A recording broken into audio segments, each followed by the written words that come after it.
Good morning, Vimala. Thank you so much for joining us here on the LITE breakfast. Good morning, guys. How are you feeling today? Good?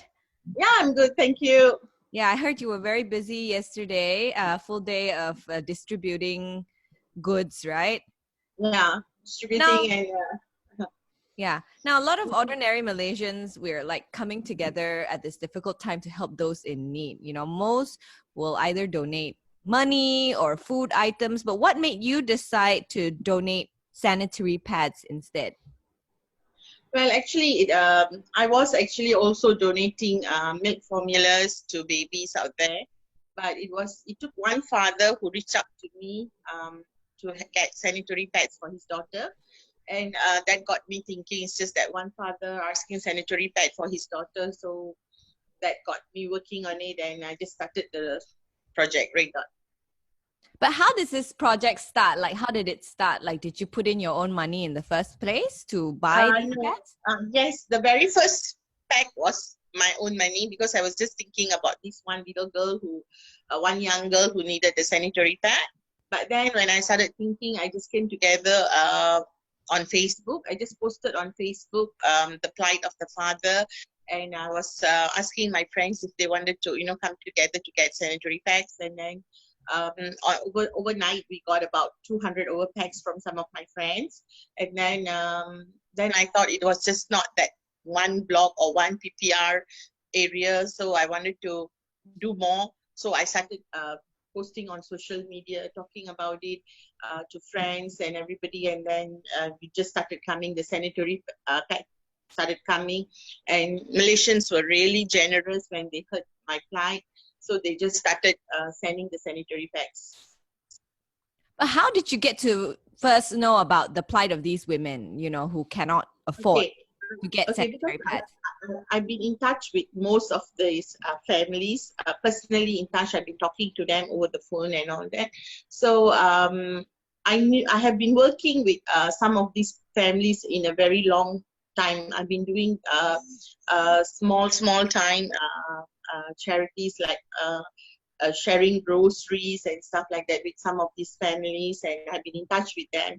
So when I was actually going around talking about this milk formulas, I was actually getting my friends to do crowdsourcing and getting because it's MCO, none of us could go out, right? So we were doing crowdsourcing where we get people to actually order the milk formula online and get it delivered to the baby's home, and as such, one of the father reached out to me, and then I started asking the other ladies that I'm in touch with. I started asking them how's things with them, how they are managing, and then they actually told me how they are managing, what are the things that they are using during their menstrual cycle, and what I heard really broke my heart. And some of the consequences the ladies are facing from these items that they've been using.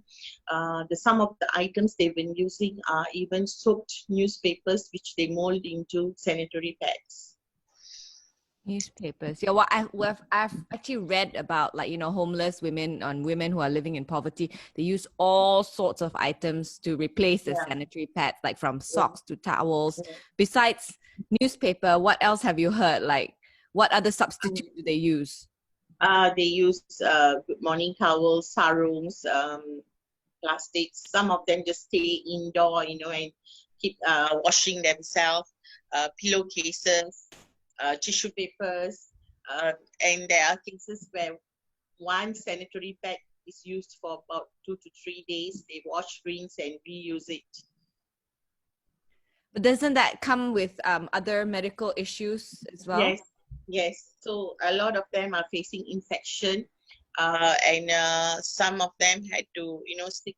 They go to the what do you call that? The government clinic. Klinik kesihatan, Klinik kesihatan to get help, and some of them don't because they are so shy to tell the doctor that they have been doing this using papers and stuff like that. So they wash themselves with turmeric and salt, and they find their own remedies, but it takes a lot of pain and time to actually recover. They have their own all kinds of remedies, even some which I've not heard of. And some of them are so shy to tell the doctor that this is the reason why they are having that they've been on newspaper or they've been on the same sanitary pad for days, So they're trying to tell the doctor. So the doctor assumes they are having some STD that they caught from their husbands or, something, and answer that it is STD. So they get the wrong medication. So I told them, why don't you just tell the doctor, But they are like shy. Kaka, how do I tell the doctor that, So they don't. Do you think like klinik kesehatan should provide these women with sanitary pads? Yeah, I think we should. I think they should. I think for some of these areas, rural areas where people are really facing bad times, there should be providing sanitary pads. Even if it's not free, maybe at RM1 per pack or something, which is, easy Affordable. for them. Yeah. Affordable. And then another thing, just like right now, how during this MCO where we have zero income families are going without food, and a lot of people are coming forward to actually give out these basic groceries and all that. So they should provide this sanitary pad as well. It is one of the very essential items. So when you put in the rice bag into their grocery cart, you should put in a sanitary pad as well. Yeah, because this problem is not just during this MCO period. Some of these people who are living in poverty level, it's probably not an essential for them to purchase sanitary pads, right? Yes. Many of these families do receive help from some organizations or some church or, some NGOs on a monthly basis. And I think the sanitary pads should come together with the grocery cards. Yeah. Now, how do you select who gets the donated pads, or do you just donate it to every household in the PPR? No, I don't donate it to every household. My main intentions are for the zero income ladies. How do I go about it? Is since I've been working for a long time with most of the PPR areas, I get the Ketua Penduduk to come out with a list of these zero income families. Like for instance, when you talk about PPR, they have like many blocks. They have like maybe 8 blocks. So each block has got its own Ketua Penduduk. So you talk to them and they come out with a list. So I can say maybe out of one block, there might be like about 200 families, 200 ladies. So we come up with a list before we actually distribute. So what's the numbers, like you just said 200 ladies. Mm-hmm. How often are you giving these pads? Is it on a monthly basis? Is it a weekly basis? Okay. How much is that? Okay, right now we have just started this on the 21st of April, and it's less than a month. But right now I have actually distributed about 12,000 sanitary bags, and this goes out to less than 12,000 women because some will need more than one. And it's not being on a monthly basis because there's a lot of PPR I'm looking at. So right now we have actually done about 7 to 8 PPRs and low-cost areas where all these 12,000 packs has gone to. Of course, I like to do it in a large, more if I could, but these our sanitary packs as it comes, I discard them. So right now, besides the KL and Selangor area, I also have a team in Ipoh, a team in Rawang, and they are also collecting the sanitary pads to discard to the women over there. So right now, it's not on a monthly basis. We have just gone one cycle, and on the first cycle, I still have another 4,000 to 5,000 ladies who are on the waiting list. And right now, I am looking at 5,000 packs, and I already have 600 in hand. So I'm doing my best to give it to the women out there. And how do you actually give it to these women? Do you have to go out there on your own to give it to these women as well? No, I'm not going out there on my own. I have my friends who are actually helping me to deliver, to come and take it from me and deliver to the different areas. And the Ketua Penduduk there, she will do the discarding. He or she will do the discarding. Okay, all right. Now, how high in the list of necessities, especially for these people in the PPR, do you think sanitary pads are as compared to, food and water? I think it is the same. It is the highest. I mean, it is highest in two different things. I mean, like, what will a woman use when she's having her periods? When we only give her rice and bread, definitely no, right? So it is the same importance. Yeah. I mean, a lot of people ask me personally, because I have a common area where I'm receiving my sanitary packs, where I repack them, do the counting. So a lot of people who pass me by, even people who have called me, or even on social media, people have asked me, can't you give something better? And my question is always that, what do you expect her to use when she's having a period? Rice, bread? In it's so it is really very sad case where even women are asking me, can't you give something better, knowing how essential the sanitary pads are. It's really sad. Yeah. This is a monthly occurrence to every single woman out there, and Yes. and not everybody can afford to buy sanitary pads. Yeah. Even when I came forward talking about sanitary pads publicly, asking for sanitary pads, I was even, scolded, insulted, harassed. They said, why are you talking about this so publicly? It's supposed to be a private matter. Can't you do it privately? How am I going to do this privately? It is the Malaysian out there who are responding to me. How private can I be about periods, or how private can I be about sanitary pads? It is so common. It's your daughter, it's your wife, it's your neighbor, everybody, every woman. How expensive are these? Because I have no clue, right? And what's the cost like? I mean, to you, what does if you use your own money to start this, how much did you spend, and what did you get out of it? Okay, the first batch that I bought, it was about 100 packs. I spent something like 300. And of course, it goes from the smallest pack, which is maybe they have about 6 pieces in it. You can get it for 2 ringgit and 10 cents, 2 ringgit and 50 cents, about that. And it goes up to about 18, 19 ringgit, depending on the brand and the quantity of the packs. But of course, a regular lady, right? I mean, a regular person who's having her menses, she at least needs about 2 packs, maybe about 32 pieces, 25 to 30 pieces per cycle. Yeah. Some people, they have longer cycles, 5 days, 3 to 9 days. So it depends on individual. And then you need to change the packs regularly, every 3 hours or every 4 hours, and so it verifies for every woman, it's not the same for everyone. Yeah, but everyone still has their period every month. And what will they use if not a sanitary pad? But have you ever explored the idea of giving these ladies a menstrual cup? Have you heard of menstrual cups? They are more eco-friendly, and they can be reused for a longer period of time. I have been approached by a number of people asking me to use menstrual cup, give the ladies menstrual cup. But we must understand, this is people in the rural area. Some of them have no knowledge of menstrual cup, and during these hard times of MCO, we don't have the time or the ability to go and educate these ladies on this menstrual cup. Even on what you call that, the reusable material, the cloth bags, right? When someone actually gave me the cloth bag, I'm sorry, I was like a little bit confused. How do they use this? And it comes with a button which can cause,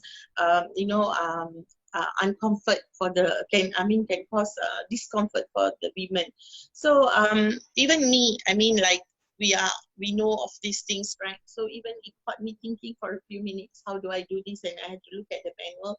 So that's what I'm thinking, how are we going to educate? Do we have the time now at this present moment to educate them? So, and that's what I said, okay, let's work on MCO first. The current situation, they need sanitary pads. So let the sanitary pads go to the ladies first. And yes, I have been thinking about educating these ladies, especially yesterday after going down to the scene itself, looking at the area. I think there's a lot of education that need to go down there in terms of hygiene, in terms of life, in terms of sanitary, so many things, and that will be probably the next step of Project Red Dot. Not right now, but the next step. Yes. Okay.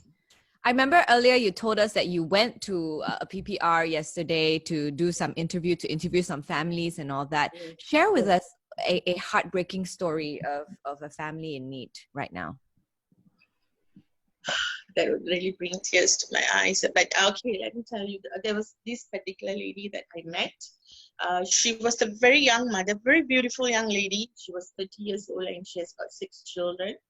And her mother was 11 years older than her. So the mother was 41 years old, who got married at 11 years old, had her own 6 children who she sent away to a home, because she couldn't afford to take care of them. And when this girl came out from the home, she also decided that she wants to get married, and she was like maybe 18 or 19, she got married. And they, they have these 6 kids. They're not able to feed the kids. They're not able to clothe the kids. One has got a shorts, one has got a t-shirt, one has got no shoes. Their condition, and they're just running around. So I went up to their house to see. The house was empty. They only had a stove, and they had like a shack of place where they just have their clothes there. And they only eat 1 meal a day at 4 p.m. Because that's what they can afford. So it is like lunch and dinner together. And what I asked them, what do they have from morning to that 4 p.m.? They said they live on water and maybe a slice of bread or just cream crackers, whatever they can get for the day. And she had 2 daughters, so I asked her how about the sanitary and all that. Then she said, when we can't afford sanitaries, we go to the nearest neighbor and just get 1 piece of pad, and we use it for the whole time that we are having our periods. We just wash, rinse, and reuse it. When I heard that, it was really very painful to see these little children living on 1 meal a day. It's really sad. It's really, really sad.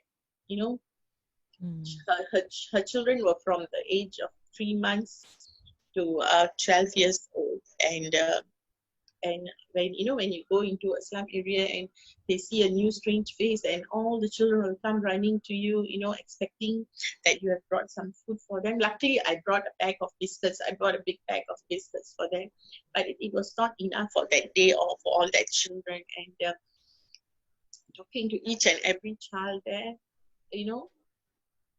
it's just so sad. It's just so sad. There's no words to explain that feeling that I had at that moment talking to those children. And when they told me they only live on 1 meal a day, that's really, really, really sad, Yeah. Is that what is motivating you to do this as well, right? Yes. And, then I realized it's just not about sanitary pads. It's not just about getting the clean sanitary to them. It goes beyond that. Life goes beyond our families, beyond our closed doors, And of course, so many families. It's just that one floor of PPR, right? They have 20 families. And majority are Indians, followed by Malays, and maybe 1 or 2 Chinese families that I didn't see any. I only met the Malay families and the Indian families. And they have 20 floors and 11 blocks. So just imagine how many children are going hungry at that area. And most of the men there work. They have odd jobs, security guards. But there are also families who are well-to-do, and they are okay. But majority of the families, they are odd job workers, and they are security, and they don't have any job. Some of them only work like once a day. Once a week, and they get paid for 4 days at the end of the month. And they are the sole breadwinner, and they have like 11 people staying in their house: their mother, their grandmother, the brother. The list just goes on. 11 people in a family, in a flat. The flat is so small, maybe about 400 to 500 square feet, and um, 6 adults and 7 children. They don't have proper beds. They don't. They just sleep on the floor. Just all of them. They have one pillow, or they just wrap some towels. They put it on the floor and they just sleep, from the babies to the adults. That's how they live. It's difficult to change the situation, but I think all of us can make a small change. We can make a small change. It's really sad. It's really sad. How can we as Malaysians try to help or make that small change that you say? Okay. I always say that a little kindness goes a long way. Okay. I mean, if I'm looking at a bigger picture of changing their life, it's a lot of things. But at the current moment, I would say help out. I mean, just give a lending hand to them, be it food, be it sanitary, be it anything. If you think you can help, do help. Right now, when I started this project Red Dot, right, I see a lot of Malaysians. I just realized that a lot of Malaysians are very, very kind, very generous. It's like every day I receive about 20 to 30 box of sanitary bags, tags, from all the courier service. They come to drop the boxes, and a lot of them, besides the sanitary, they send me milk formulas, they send me cookies, they send me a lot of things to be given to these children, and all I did was just tell them about my plight, and and tell them, please get this coming to me, and they're responding. They're really responding. I'm very thankful for that. And I think that all of us can make a change. Be it 5 ringgit, be it 1 ringgit. Even some of us, we always think that we don't have enough for ourselves. We always think that we don't have enough for ourselves. But when you have a 10 ringgit, right, you can actually spare 1 ringgit to buy the next hungry person a nasi lemak, a bun, something. So I think that's how it works. That's how it should work. Every human being, this is humanity, and I think that's what we should do. But Vimala, not saying what you're doing is not good. It's amazing what you're doing. But how long can handouts continue to happen? I mean, you're in a way, you're not encouraging the problem, but I'm just saying, how can we break this cycle? As I said, this is just a temporary measure. Even earlier I've mentioned this is a temporary measure just during this MCO. And I'm looking at the bigger picture. A lot of NGOs and a lot of individuals has come forward, and we are thinking about our next plan, which will be to educate these families, how these women can work from home to earn some money.